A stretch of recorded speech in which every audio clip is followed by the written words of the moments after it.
Good morning, folks. It's Sunday, the 2nd of May.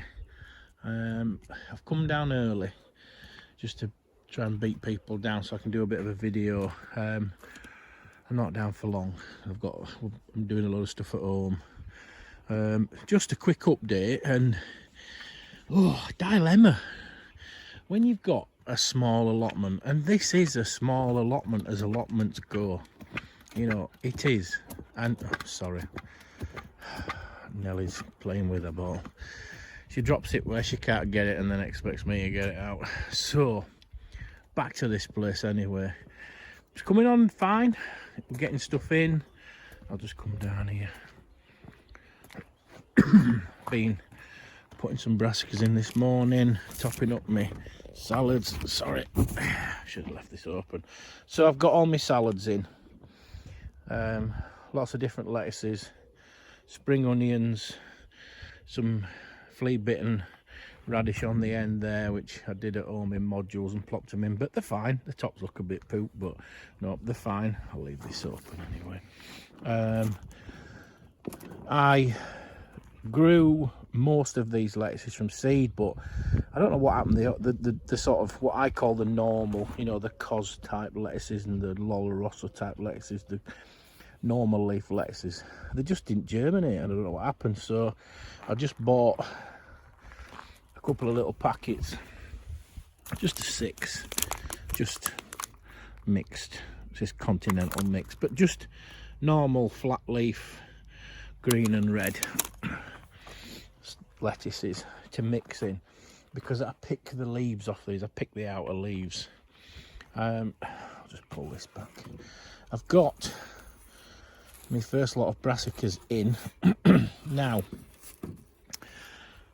in there we've got 4 purple sprouting broccoli basically for next spring, so I've put them in the middle in the square, and they'll be in there, like I say, till next spring, and they'll grow quite tall. So I've underplanted with Savoy cabbage.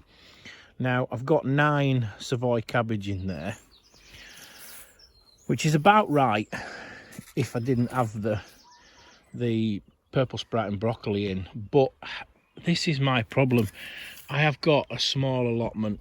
I struggle to get everything in that I want to get in, so I have to be a bit creative and mix and match.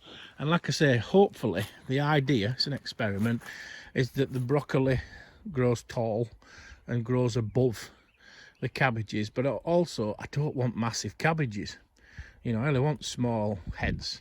So I'll start picking probably end of August, September time, because it is an autumn into winter Savoy cabbage, and as long as you don't have mental winters, Savoy will sit there all winter. So they're in. Everything else is just as normal. I've just been keeping an eye on stuff. My summer raspberries, they're budding up and greening up nicely. Me winter ones, they're starting to sprout. My little apple and pear trees are fine. Rhubarb, all that's fine. My garlic's romping on, doing well. This year I've tried some Japanese greens. Now I think you can stir fry them, but also I've just eaten one just because I had it left. And you can put them in a salad. So if you keep them small like that, I'll just keep picking the small leaves and I'll put them in salads, and then I might let 1 or 2 go a bit bigger. A few little spring onions that were left in there. So these are my other brassicas this year. I've got Cavolo Nero black kale, and I've got F1 Reflex curly kale, same stuff they sell at Aldi. So I'm going to put them in here, not today, but I'm going to put them in here. So I've also got a few Savoy cabbages left, which I'll give away. But this is my dilemma. Right, we love onions, leeks, kale, you know, salads. We love, that's our main main sort of food that we get from here is the kales, the elephant garlic, brassicas, as in, let's say, the spring greens, which are doing phenomenal. I'll just go up there. They're doing really well. I was a bit dubious about them, but I think I just get a bit giddy and think they should be all nice and green a bit too early. But they're spot on now. They're ready to pick. We'll start eating them. So I'll just go up here. Oh, I've put 2 of my big onions. I've put them out. Hopefully they'll be okay now. I mean, they're pretty tough. I give pond a bit of a clean. Got a lot of duckweed out. My asparagus is coming through. It's still young, so there's quite a few that are thin, but there are 1 or 2 thicker sort of stumps coming. And I think we might be able to get a bit of a picking this year. Not a lot, but for me it's worth the wait. And it's also worth the space, because that's the biggest thing. My bean bed's ready. I've actually put some radishes along the front there just to get a little catch crop. So my dilemma, really sorry, I'm gonna have to get this out of there for Nelly, because if not she'll just make her right nice. Just a minute. Sorry about that, folks. Alright, should be off now. So this is my dilemma. I'm going to park my butt on my chair and have a natter. Like I say, it's not a big allotment, and I've got onions, leeks, and I like Swedes. We love Swedes, and I usually grow Swedes. My taters are in there. We don't eat many taters, so I've sort of stuck to just that one bed. Saying that, I have been given a free bag of, I think, a Maris Piper, so I'm going to put them in some tubs somewhere. But back to beds. Sorry, I keep digressing, don't I? So I've got 1, 2, and then this bed, 3. So 3 half beds, or 3 beds, that I'm going to fill with onions. Now that seems like a lot of onions, but I normally do about 100, 120 red barren. Look, she's flipping dropped it straight back down there again, but good tail going. She's happy, leave her to it.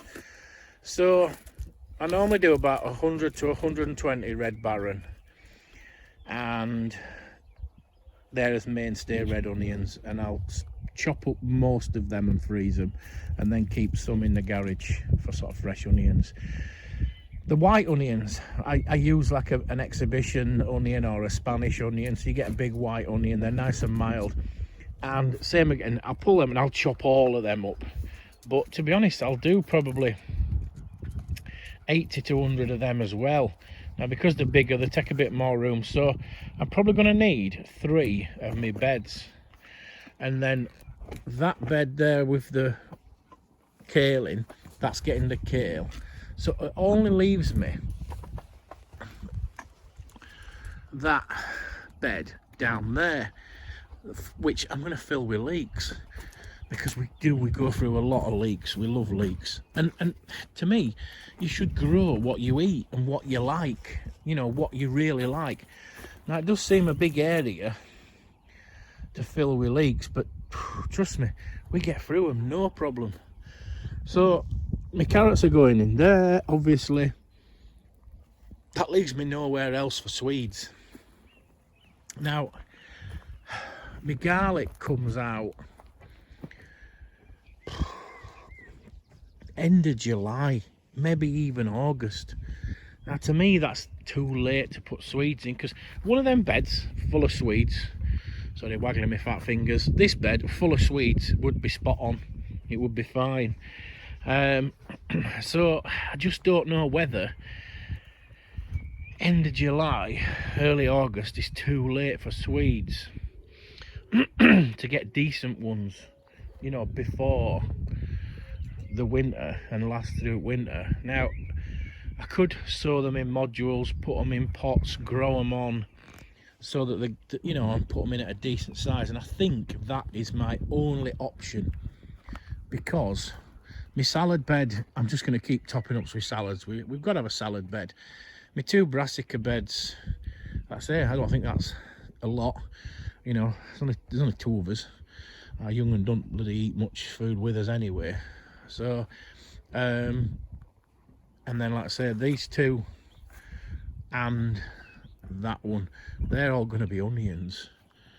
So I'm a bit scuppered really. I really need a bigger allotment, but 1, I'm not moving, and 2, this bloke here and this bloke here are going to freaking outlive me, you know. So there's no chance of expanding. So this is the sort of pitfalls of having a smaller allotment, but still I won't be without it. I won't be without my allotment. So folks, we're cracking on, you know. It's nice now. We're getting on, we're getting stuff in. Just a little thing on, I like to mulch my beds where I can, and it's like I keep saying to you, over winter, if they're not being used, then just shove out on, you know. And then, as you can see there, the worms come up, get it and take it down and do the digging for you. You know, there's loads of worms and creepy crawlers, and they're breaking that down. And then when I take this off, like I did on the fat fingers again, on the brassica bed there, I took the top off and fluffed up the mulch that I'd put on and let it dry out. Now, because it's brassicas and like salads, you do not want to leave that, because this is what it kind of looks like. It'll break down if there's a lot of straw in it. It breaks down to that. And the other one is, this is one of the beds where I put, same again, some manure, a bit of old bark chippings, leaf mould. So whatever's left on top, if you put in slug food, basically, if you're putting out that slugs like, so your brassicas, your salads, you know, anything leafy, get it off. Just take the top layer off. So like I say, I've done it here. I've left a tiny bit, and then I'm down to soil, you know, but not, because slugs love stuff like that and that in that bucket. You know, you're just making the ideal slug environment. It's like around my raspberries and my tayberries, you know, that there is Buckingham Palace for a slug.